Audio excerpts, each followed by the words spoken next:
Hello dear students. आज आपण तुमच्या 16th चॅप्टरचं ज्याचं नाव आहे हेरिडिटी अँड व्हॅरिएशन, तर त्या चॅप्टरचं तिसरं पार्ट पाहतोय. यापूर्वीच्या पार्ट सेकंड मध्ये आपण जे काही जेनेटिक मटेरियल असतं means about DNA and RNA अगदी व्यवस्थित पद्धतीने माहिती मिळवलेली आहे.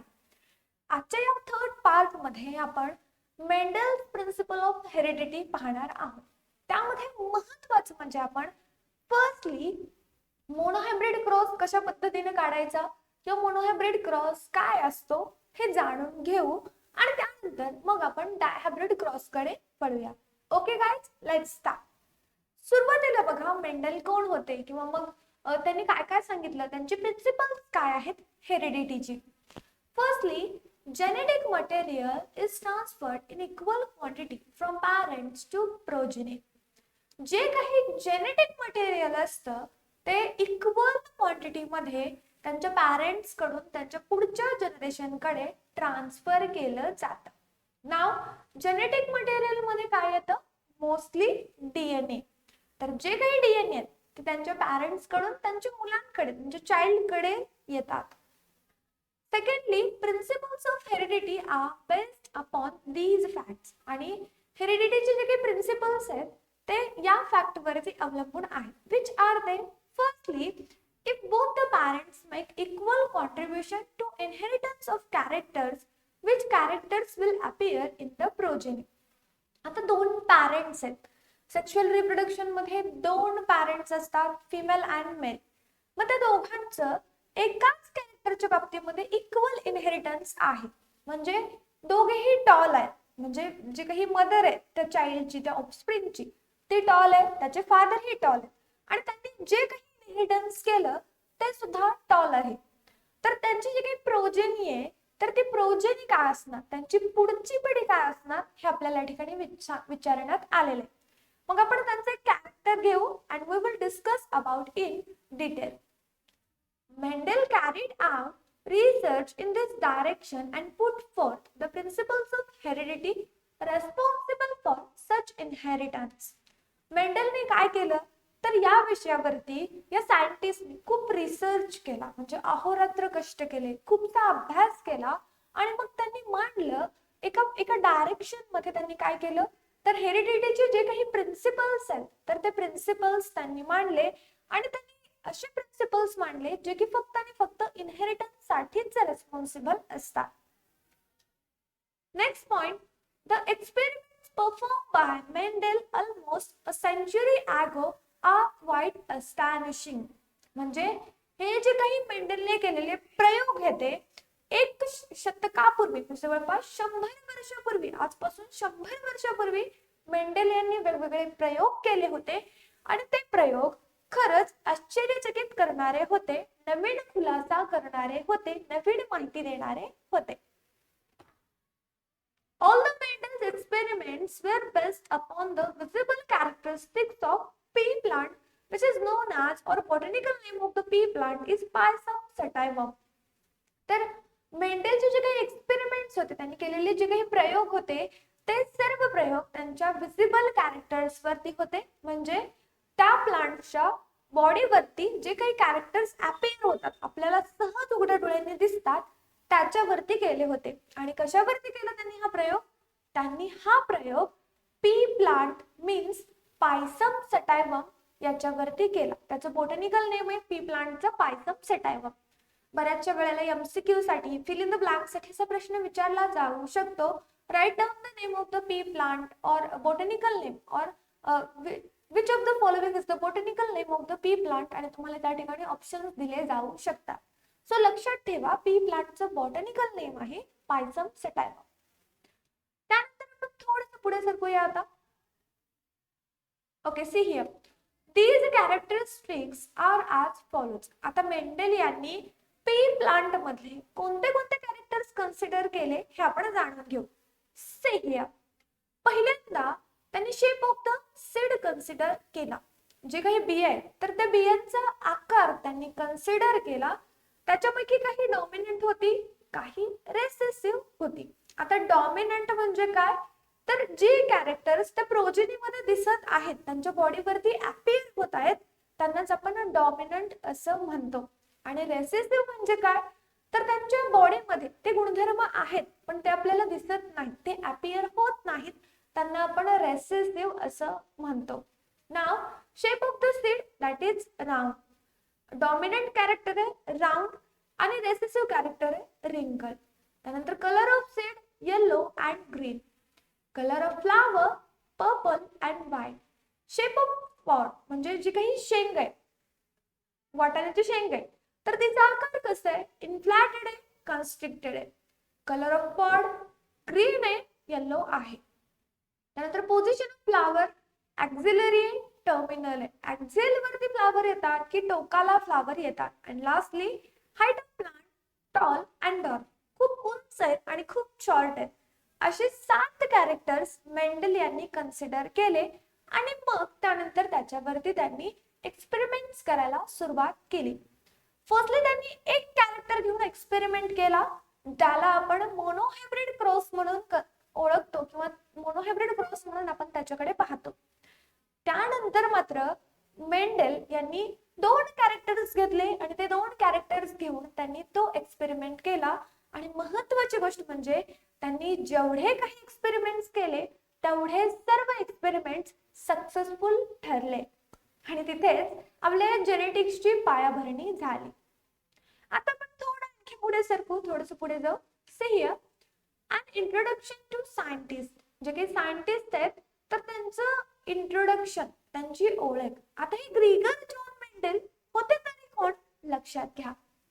त्यांचा बर्थ आहे 20 जुलै 1822 and death 6 जानेवारी 1884. तर Gregor John Mendel was an Austrian scientist. Gregor John Mendel हे एक ऑस्ट्रियन वैज्ञानिक होते. He studied the inheritance of some characteristics of the pea plant. त्यांनी जे काही वेगवेगळे कॅरेक्टरिस्टिक्स होते, काही काही प्लांट्सचे, त्यातल्या त्यात मोस्टली वाटाण्याच्या शेंगाचे किंवा जे काही पी प्लांट आहे त्याचे कॅरेक्टर्स, त्यांनी त्यांचे जे काही इनहेरिटन्स होतं म्हणजे संक्रमण होतं एका पिढीतून दुसऱ्या पिढीमध्ये जाणाऱ्या गुणधर्मांचं, ते अभ्यासलं. He showed that inheritance of these characteristics follows certain principles.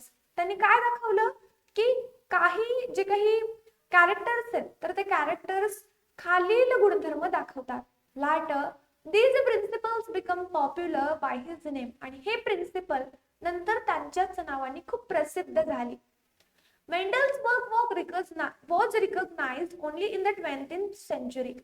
मेंडलचं जे काही वर्क होतं ते 20व्या शतकात ओळखलं गेलं, जाणलं गेलं. After the reconfirmation of these principles, the same principles are form the basis of modern genetics.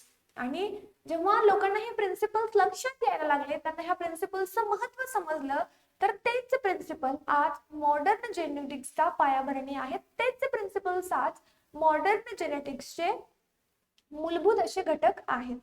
आणि म्हणूनच ग्रीगर जॉन मेंडेल यांना जेनेटिक्सचे फादर म्हणून ओळखलं जातं. सो तुम्हाला असा प्रश्न विचारला जाऊ शकतो, who known as father of genetics. त्यावेळेला तुम्ही काय उत्तर लिहाल, तर त्या ठिकाणी तुम्ही उत्तर लिहा Gregor John Mendel known as father of genetics. त्यानंतर नेक्स्ट, डू यू नो, माहितीये का तुम्हाला, यामध्ये बघा some dominant and recessive characteristics of human beings. Human बीइंग्सची काही डॉमिनंट आणि काही रेसेसिव्ह कॅरेक्टर्स. डॉमिनंट म्हणजे काय, असे कॅरेक्टर्स जे आपल्या बॉडीवरती दिसतात, विच कॅन अपियर. आणि रेसेसिव्ह म्हणजे काय, जे आपल्या बॉडीमध्ये असतात पण ते अपियर होत नाही. ना डॉमिनंट म्हणजे डॉमिनंट कॅरेक्टर आणि रेसेसिव्ह कॅरेक्टर कोणते कोणते हे लक्षात घ्या. Rolling tongue is a dominant character over non rolling tongue. Presence of hair on arms is a dominant character on absence of hairs on arms. Third, black and curly hairs is dominant on brown and straight hair. And lastly, free earlobe is dominant on attached earlobe.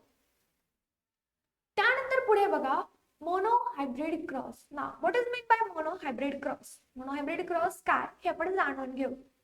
We shall study the following crosses to clearly understand the conclusions of Mendel's experiment. मेंडेलचे जे काही experiments आहेत, त्यांचे जे काही conclusion होते, त्यांचे जे काही निष्कर्ष होते, ते व्यवस्थित पद्धतीनं अभ्यासण्यासाठी आपण त्याचे जे काही क्रॉस आहेत, त्याचे जे काही एक्झाम्पल्स आहेत ते जाणून घेऊ. In this experiment, Mendel brought about the cross between two pea plants with only one pair of contrasting characters. This type of cross is called a monohybrid cross.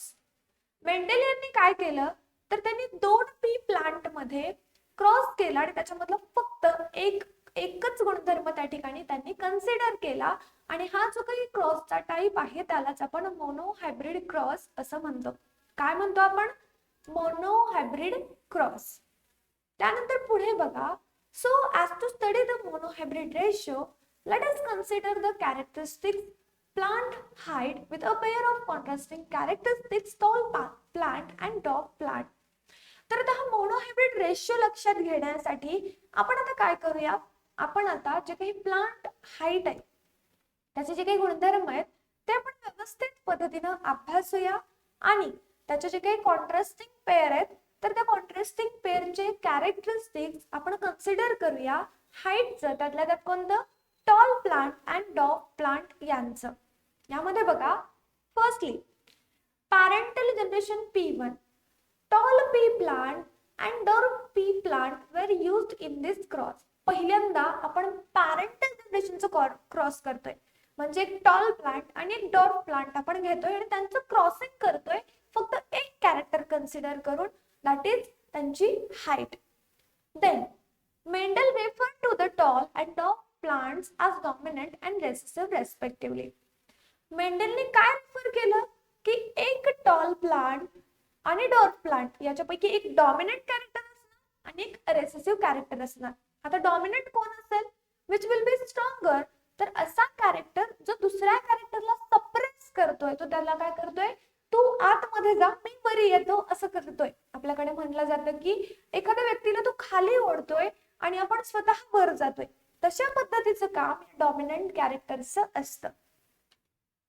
The tall plant was referred to as dominant because all the plants in the next generation were tall.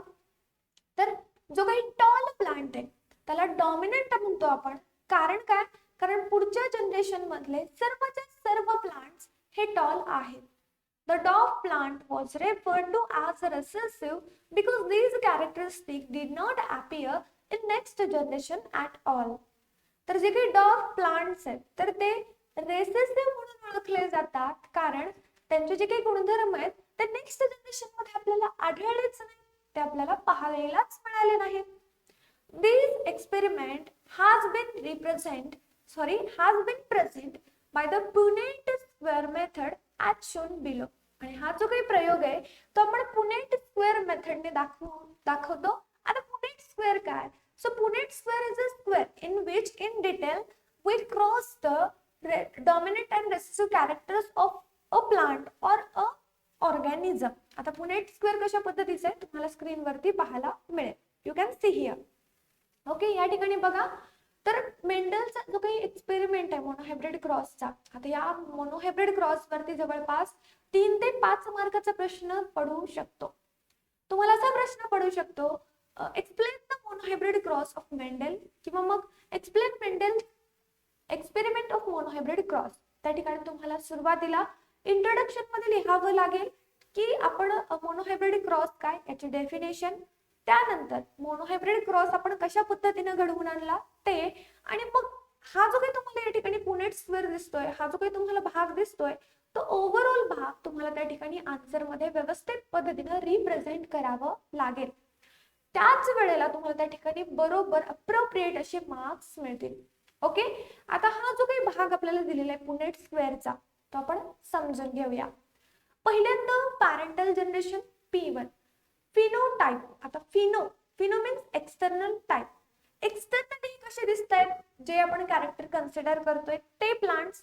तर एक plant हा tall आहे आणि एक dwarf आहे. त्यामध्ये बघा, त्यामध्ये जिनोटाइप आपण काय कन्सिडर करतोय, तर जे टॉल प्लांट्स आहेत त्यांचे genotype capital T and capital T आहे. जे स्मॉल प्लांट्स आहेत त्यांचे कॅरेक्टर्स हे small T and small T आहेत. आता त्यांचे गॅमेट्स काय येतील, तर आपण त्यांची खरं तर दोन दोन गॅमेट्स या ठिकाणी पडतात. पण दोन्ही गॅमेट सेम आहेत, दोन्ही गॅमेट सारखे आहेत, म्हणून आपण त्या ठिकाणी त्यांचे एक एक गॅमेट्स कन्सिडर करतो. मग हे दोन गॅमेट्स जेव्हा एकत्र येतात त्यावेळेला आपल्याला फर्स्ट फिलियन जनरेशन मीन्स आपली F1 जनरेशन मिळते. त्याचं जिनोटाइप आहे कॅपिटल टी आणि स्मॉल टी, आणि त्याचं फिनोटाइप आहे टॉल. कारण याच्यामध्ये जो काही स्मॉल टी आहे मीन्स डॉर्फ आहे त्याला सप्रेस करतो आपला हा कॅपिटल टी मीन्स आपला टॉल हा character. Parental generation P2 selfing in F1 generation. आता आपण पॅरेंटल जनरेशन दुसरी घेतोय. जे काही आपल्याला फिनोटाइप मिळाला टॉल किंवा जे काही जिनोटाइप मिळाला आपण त्यांची सल्फिंग केली, आपण त्यांना एकमेकांमध्ये क्रॉस केलं. मग त्या परत त्याचे गॅमेट्स पडतात capital T small T, capital T आणि स्मॉल टी. मग त्याला आपण एका चेकर बॉक्स मध्ये ठेवतो, एका चेकर बोर्ड मध्ये ठेवतो, त्यालाच आपण पुनेट स्क्वेअर असं म्हणतो. आता या ठिकाणी काय असेल, so this is what, this is male gamete and this is female gamete. Female gamete आपण खालच्या दिशेला लिहिणार, मेल गॅमेट इकडच्या दिशेला लिहिणार. आपण इथे जे काही गॅमेट्स आपल्याला मिळाले ते ठेवले, mail gamete capital T small T, female gamete capital T and small T. आता या ठिकाणी लक्ष द्या, थोडंसं कन्फ्युजिंग आहे किंवा थोडंसं कठीण वाटतं सुरुवातीला, पण हे खूप इझी आहे. या ठिकाणी बघा, हा कॅपिटल टी आणि हा कॅपिटल टी एकत्र आला, काय मिळेल, capital T means what, tall. त्यानंतर हा कॅपिटल टी आणि स्मॉल टी एकत्र आला, त्या ठिकाणी आपल्याला काय मिळेल, capital T and small T मिळेल मीन्स टॉल. त्यानंतर परत आणखी या ठिकाणी capital T and small T एकत्र आला, तर याही ठिकाणी आपल्याला काय मिळेल, capital T and small T, आणि त्याचं फिनोटाइप काय असेल, that is tall.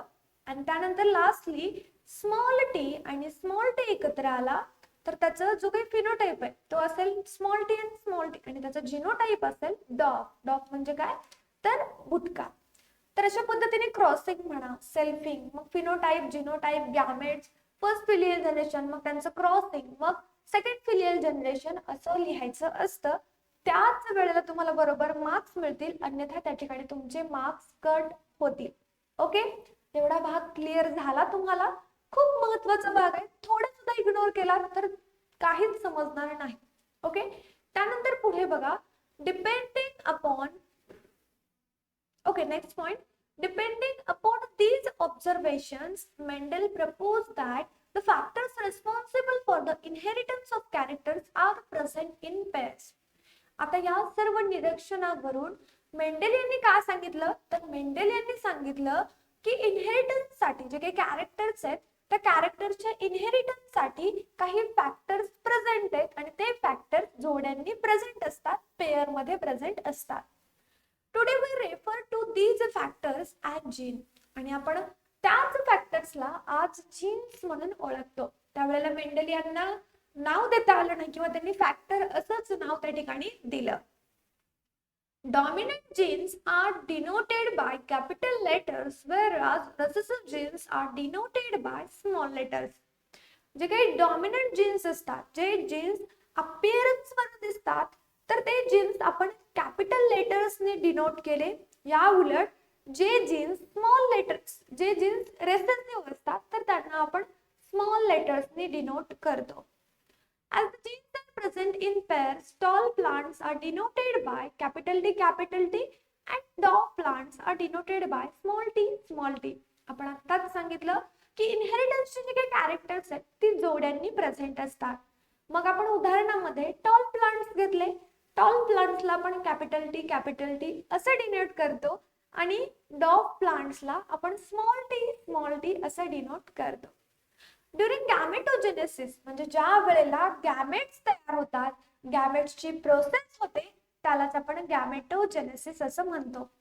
During gametogenesis these genes separate from each other. गॅमेटोजेनेसिसच्या वेळेला हे जे काही जीन्स आहेत तर ते एकमेकांपासून सेपरेट होतात, दोन भाग त्याच्या त्या ठिकाणी पडतात. ड्यू टू दिस, यामुळेच two types of gametes, one containing factor capital T and other containing factor small t are formed. आणि यामुळेच या गॅमेट्सचे दोन टाइप पडतात, that is capital T and small t. त्यानंतर पुढे बघा आता आता फर्स्ट फिलियल जनरेशन काय किंवा सेकंड फिलियल जनरेशन काय आहे लक्षात घ्या. तर आपण इन दिस एक्सपेरिमेंट आता सुरुवातीला फर्स्ट फिलियल जनरेशन आपण समजून घेऊ, मग आपण सेकंड फिलियल जनरेशन कडे जाऊ. In this experiment, Mendel observed that all plants of first filial generation were tall. आता त्यांनी जो काही प्रयोग केला त्या प्रयोगामध्ये मेंडेल यांच्या लक्षात आलं, काय लक्षात आलं की पहिल्या फर्स्ट फिलियल जनरेशन मधले जेवढे काही प्लांट्स होते ते सर्व प्लांट्स टॉल होते, ते उंच होते. But he realized that tall plants of F1 generation were different from the tall plants of P1 generation because parents of F1 tall plants are tall as well as dwarf plants. पण त्यांच्या आणखी एक गोष्ट लक्षात आली and that was की F1 generation मधले जे काही टॉल प्लांट्स होते ते सर्व टॉल प्लांट्स हे त्यांच्या P1 जनरेशन म्हणजे पॅरेंटल जनरेशन पेक्षा थोडेसे वेगळे होते, कारण त्याच्यामध्ये काही टॉल प्लांट्स होते आणि काही डॉर्फ प्लांट्स होते. Depending observations of F1 generation, Mendel concluded that factors of the tall plants are dominant over the factors of dwarf plants. मग F1 जनरेशनच्या ऑब्झर्वेशन वरून मेंडेलने काय कन्क्लूड केलं की टॉल प्लांटचे जे काही फॅक्टर्स आहेत ते डॉमिनंट आहेत कशावरती, डॉर्फ प्लांट्स वरती. Though all the plants in F1 generation were tall, they contain the factor responsible for dwarfness. हे जे काही टॉल प्लांट्स आहेत, हे जे काही ऑल प्लांट्स आहेत F1 जनरेशन मधले ते टॉल आहेत आणि त्यांच्यामध्ये एक फॅक्टर आहे जो की डॉर्फनेस साठी रेस्पॉन्सिबल आहे, that is the phenotype of F1 plants is tall, their genotype is mixed. त्यांचा फिनोटाइप टॉल आहे पण त्यांचा जो काही जीनोटाइप आहे तो मात्र मिक्स आहे, कॅपिटल टी आणि तो स्मॉल टी आहे, म्हणूनच ते टॉल प्लांट्स आहेत. Phenotype means external appearance or visible characters of organisms. आता फिनोटाइप म्हणजे काय, तर एखाद्या ऑर्गॅनिझमचा एक्सटर्नल अपीअरन्स म्हणजे आपल्या डोळ्यांना जे दिसतं ते अपीअरन्स. मग फॉर एक्झाम्पल या ठिकाणी आपल्याला दिलेला आहे दॅट इज काय आहे, टॉलनेस और dwarfness, उंचपणा, बुटकेपणा of plants, whereas genotypes mean the pairs of genes factors responsible for the visible characters. आणि जीनोटाइप म्हणजे काय, तर अशा जीन्सच्या जोड्या ज्या जीन्सच्या जोड्या रेस्पॉन्सिबल आहेत कशासाठी, तर जे काही कॅरेक्टर्स विजिबल होते, मग ते डॉर्फ असतील किंवा टॉल असतील. Genotype of P1 tall plants is capital T and produced only one type of gamete, that is small capital T.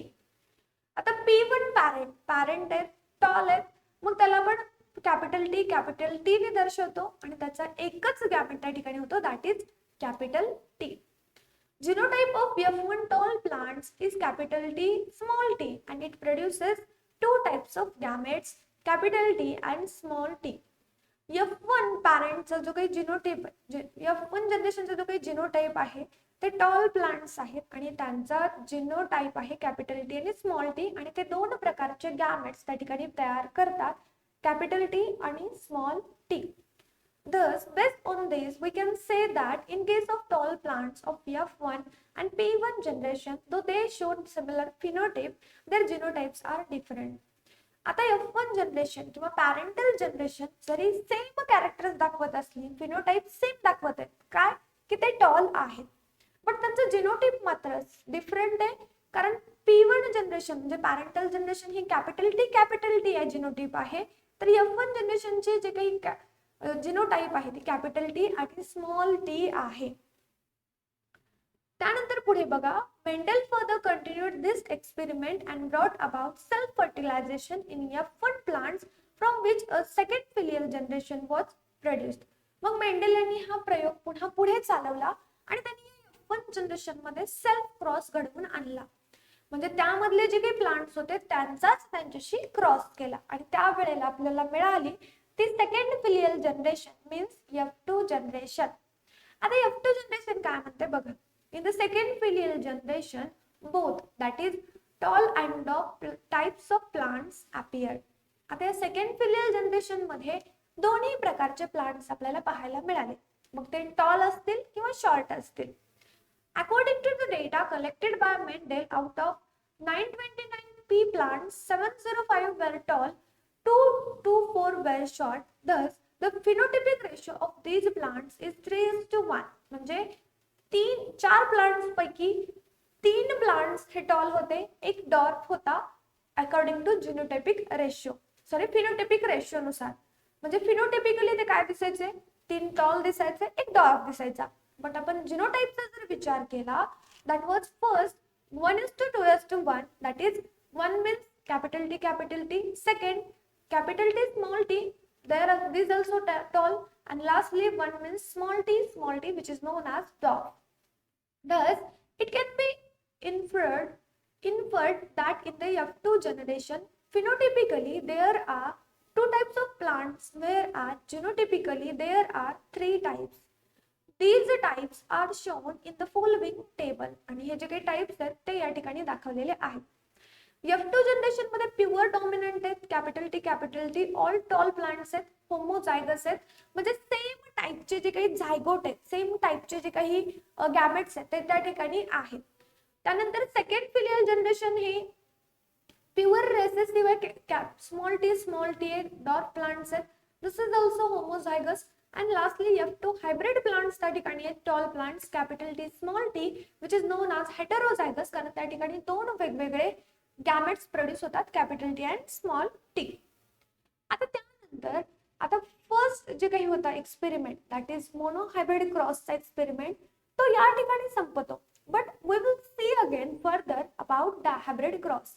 आता आपण जस्ट मोनोहायब्रिड क्रॉस पाहिला, मग आता डायहायब्रिड क्रॉस सुद्धा तशाच पद्धतीचे आहे, फक्त त्याच्यामध्ये एक फरक असा आहे, that is here we will consider about 2 contrasting pairs of pea plant. या ठिकाणी आपण काय करणार, या ठिकाणी आपण फक्त 2 कॉन्ट्रास्टिंग पेअर कन्सिडर करणार पी प्लांटच्या. फर्स्टली बघा, in the dihybrid cross 2 pairs of contrasting characters are under consideration. Dihybrid cross मध्ये काय असतात, तर पी प्लांटच्या 2 जे काही कॉन्ट्रास्टिंग कॅरेक्टर्स आहेत ते आपण कन्सिडर करतो. Second point, Mendel perform more experiments on hybridisation in which he consider more than 1 pair of characteristics. काय झालं, मेंडेलनी बरेचसे एक्सपेरिमेंट्स केले हायब्रिडायझेशनचे, आणि ज्याच्यामध्ये त्यांनी एक पेक्षा जास्त कॉन्ट्रास्टिंग पेअर्स कन्सिडर केल्या.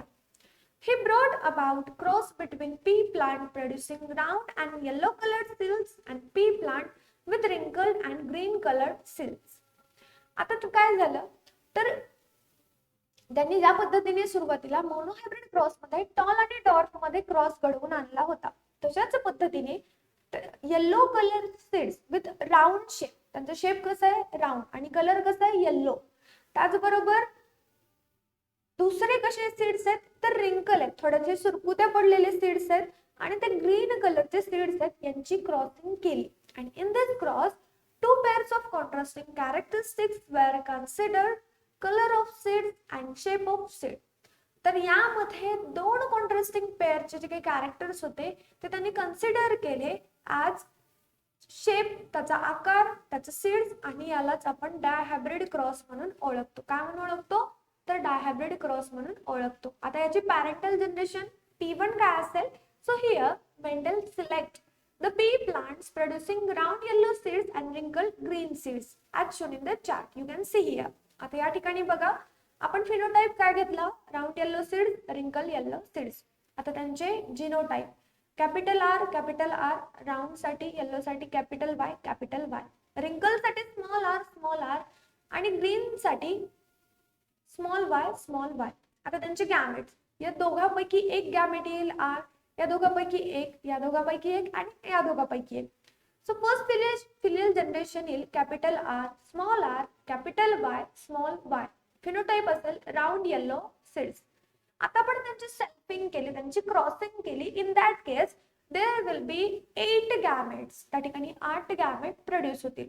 Which are they, capital R Y, capital R, small r, capital Y, small r and small y. आता आपण त्यांची सेल्फिंग करणार. ओके, आपण ते मेल गॅमेट्स आणि फिमेल गॅमेट्स यांची क्रॉसिंग करणार, आणि त्यावेळेला आपल्याला काय मिळणार बघा.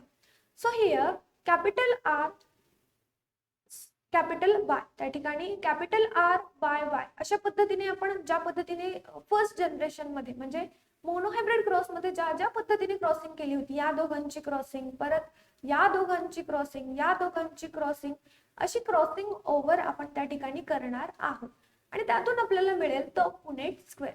आता या ठिकाणी आपला जो काही फिनोटाइपिक रेशो आहे तो कसा असेल, राऊंड येल्लो किती आहेत आता या ठिकाणी तर ते तुम्हाला मोजायचे आहेत. त्यानंतर रिंकल्ड येल्लो किती, राऊंड ग्रीन किती आणि रिंकल्ड ग्रीन किती आणि जिनोटाइपिक रेशो किती. तर राऊंड येल्लो आहेत 9 3 3 1. सो याचा रेशो काय असेल 9:3:3:1. त्यानंतर परत आता जिनोटाइपिक रेशो बघा, हे किती आहेत, capital R small capital R and capital Y Y 1. त्यानंतर capital R R capital Y small Y किती आहेत 2. तर अशा पद्धतीने हे तुम्हाला मोजायचे आहेत आणि त्यांचा जो काही रेशो असतो तो तुम्हाला जिनोटाइपिक रेशो या ठिकाणी कमेंट करून सांगायचा आहे. पाहूया आपण कोण सांगतो सुरुवातीला genotypic ratio. This is a small task for you. Okay guys. त्यानंतर during gamete formation P1 generation, the pair of gametes separate independently, that is in capital R and capital YY plants only RY type of gametes are formed and not RR and YY, कारण आपण त्या ठिकाणी एकच gamete तयार करतो. Similarly in small RR and YY plants only RY gametes are formed. Thus we can say that each pair of genes is represented in the gamete by only one gene from that pair. त्या pair पासून आपण एकच gamete consider करतो आणि याच conclusion वरून आपल्या लक्षात आलं की मोनोहायब्रिड क्रॉस मध्ये मेंडेलने काय एक्सपेक्ट केलं होतं की F2 जनरेशन डायहायब्रिड क्रॉसची राऊंड येलो सीड्स प्रोड्यूस करणार, बट आणि त्याचा जो काही कॉन्क्लुजन होता दॅट वॉज व्हेरी राईट, ते खूप राईट होता. म्हणूनच जे काही जिनोटाइप आहेत हे प्लांट्सचे ते बरोबर आहेत आणि त्यांचे जे काही फिनोटाइप आहेत पॅरेंट्सचे ते राऊंड येलो सीड्स आहेत. येलो कलर हा डॉमिनंट आहे कशावरती, green and round shape of the dominant character वरती. आणि या दोन कॉम्बिनेशनमुळे ही जी काही F1 जनरेशन आहे डायहायब्रिड क्रॉसची तर त्यांना आपण डायहायब्रिड प्लांट्स म्हणून ओळखतो. ओके. तर अशा पद्धतीने मेंडलचे जे काही प्रिन्सिपल होते त्यामध्ये आपल्याला बऱ्याचशा महत्त्वाच्या गोष्टी समजल्या आणि ज्या पद्धतीने आपण मोनोहायब्रिड क्रॉस पाहिला तशाच पद्धतीने डायहायब्रिड क्रॉस पाहिला. तर monohybrid cross and dihybrid cross both two parts are very important according to your exam किंवा तुमच्या एक्झामच्या दृष्टीने हे खूप महत्त्वाचे आहेत. त्यामुळे यांचे जे काही पुनेट स्क्वेअर आहेत किंवा यांचे जे काही फिनोटाइपिक जिनोटाइपिक रेशो आहेत यावरती बऱ्याचशा वेळेला प्रश्न विचारण्यात आलेले आहेत. त्यामुळे हे व्यवस्थित पद्धतीने लक्षात घ्या. या स्टेप लक्षात ठेवा की आपण काय काय केलं. सुरुवातीला आपण पॅरेंटल जनरेशन घेतली, मग त्यांचे जिनोटाइप घेतले, गॅमेट्स घेतले, त्यांचे फिनोटाइप घेतले, मग त्यांची क्रॉसिंग केली, मग आपल्याला F1 जनरेशन भेटली. मग त्या F1 जनरेशनचा आपण फिनोटाइप काढला. त्यानंतर मग आपण P2 केलं, P2 जनरेशन कडे गेलं आणि त्यानंतर सेल्फिंग केली ते F1 जनरेशनची. त्यावेळेला आपल्याला जिनोटाइप मिळाले, गॅमेट्स मिळाले आणि सेकंड फिलियल जनरेशन मध्ये आपण एक स्क्वेअर काढला, चेकर बोर्ड काढला आणि त्यामध्ये मेल गॅमेट्स आणि फिमेल गॅमेट्स यांचं क्रॉसिंग ओव्हर केलं. तर या स्टेप्स आहेत, या दोन्ही स्टेप्स कॉमन असतील, फक्त तिथे फरक असेल कॅरेक्टर्सचा. मोनोहायब्रिड क्रॉस मध्ये आपण सिंगल कॅरेक्टर कन्सिडर करतो, but in the dihybrid cross we consider 2 characteristics. तर या ठिकाणी आपला हा जो काही आजचा या चॅप्टरचा पार्ट होता तो संपतो. आता या ओव्हरऑल पार्ट मध्ये आपल्या आजच्या तुम्हाला काही अडचण असेल तर लगेच कमेंट करा किंवा आपला जो काही ऑफिशियल नंबर आहे त्यावरती तुम्ही मेसेजच्या स्वरूपात तुमच्या अडचणी विचारू शकता. जर तुम्ही आपल्या चॅनलवरती नवीन आहात तर लगेच आपल्या चॅनलला सबस्क्राईब करा, बाजूला असलेल्या बेल आयकॉन वरती क्लिक करा आणि त्या ठिकाणी ऑल करा, म्हणजेच तुम्हाला व्हिडिओच्या संदर्भातल्या सर्व नोटिफिकेशन्स मिळतील. अशाच पद्धतीने आपले लाईव्ह क्लासेस अटेंड करण्यासाठी आपला जो काही सेकंड चॅनल आहे ज्याचं नाव आहे गुरुवारी अकॅडमी लाईव्ह चॅनल, तर त्याला सुद्धा सबस्क्राईब करा. तर विद्यार्थी मित्रांनो, आपले बरेचसे सोशल मीडिया अकाउंट्स आहेत आणि त्यांच्या लिंक्स तुम्हाला या व्हिडिओच्या डिस्क्रिप्शन बॉक्स मध्ये मिळतील, त्याही ठिकाणी तुम्ही जॉईन होऊ शकता. तर अशाच पद्धतीने या पुढील जे काही पार्ट्स आहेत, याचे एक्सरसाइज आहेत, पुढील चॅप्टर्स आहेत ते पाहण्यासाठी तुम्हाला आपल्या चॅनलच्या प्लेलिस्ट मध्ये जावं लागेल. त्या ठिकाणी तुम्हाला 9th standard science and technology या फोल्डरमध्ये सर्व व्हिडिओज मिळतील, तर ते पहा, त्यांचा व्यवस्थित पद्धतीने अभ्यास करा. लवकरच भेटू आपण पुढच्या भागामध्ये. तोपर्यंत बाय गाईज, टेक केअर.